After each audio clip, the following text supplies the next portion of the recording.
Seorang pria alami patah tulang paha saat batuk. Dokter dibikin bingung dengan kondisi ini.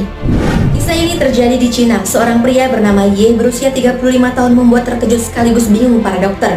Pasalnya tulang paha merupakan tulang terkeras kedua dalam tubuh manusia. Menurut Direktur Rumah Sakit, kejadian yang dialami pria bernama Y ini tidak biasa. Dalam usia 35 tahun, tulang paha bisa patah akibat trauma serius seperti kecelakaan mobil atau jatuh dari ketinggian. Ia mengaku setelah batuk, ia merasakan sakit di bagian paha sehingga kesulitan berjalan. Dan berdasarkan hasil ronsen diketahui tulang paha mengalami patah. Setelah pemeriksaan, dokter menyimpulkan bahwa Y memiliki tulang yang sangat rapuh. Kondisi ini akibat kebiasaan minum minuman bersoda, pola makan yang buruk, dan kurang olahraga.